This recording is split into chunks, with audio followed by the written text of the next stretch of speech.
অনেক শান্তিপূর্ণভাবে ধর্ণা দিচ্ছিলাম, আমাদের যে বক্তব্য সেটা আমরা বলছিলাম, কিন্তু ওরা এত অসভ্যের মতো মহিলা পুলিশ এনে এত শক্তি দেখাচ্ছে, প্রত্যেকের ব্যথা লেগেছে, প্রত্যেকে আজকে চলছে এদের অসভ্যতার জন্য।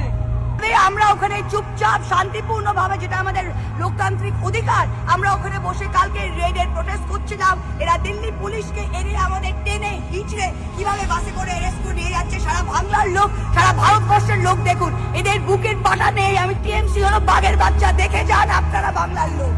মমতা বন্দ্যোপাধ্যায় বাঘিনী, মমতা বন্দ্যোপাধ্যায় অগ্নিকন্যা। তিনি দেখিয়ে দিয়েছেন বাংলার মানুষকে, ভারতবর্ষকে, যে তারা বিজেপি বারবার করে হেরে যাচ্ছে, বাংলায় যাচ্ছে। আজ তারা চুরির পথ নিয়েছে।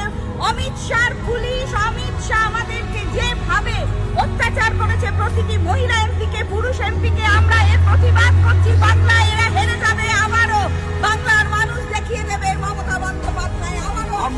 हम लोग शांतिपूर्ण धरना दे रहे थे।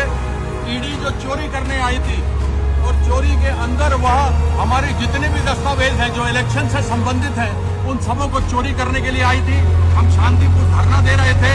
ईडी ने, अमित शाह ने प्रयास किया चोरी करने का, और यही इसी को कहा जाता है उल्टा चोर कोतवाल को डांटे। और पुलिस ने शांतिपूर्ण धरने में हमारी जो लेडी, हमारी जो महिला सांसद थी, उनके साथ अभद्र व्यवहार किया, उनको जबरदस्ती उठाया गया। আমাদেরকে টেনে হিচড়ে গাড়িতে তোলা হয়েছে, প্রত্যেকের ব্যথা লেগেছে। তবে আমরা এটুকু বলতে চাই যে এইভাবে বিজেপি কোনোদিন বাংলায় আসতে পারবে না। এখানে যতই ইডি সিবিআই আসুক,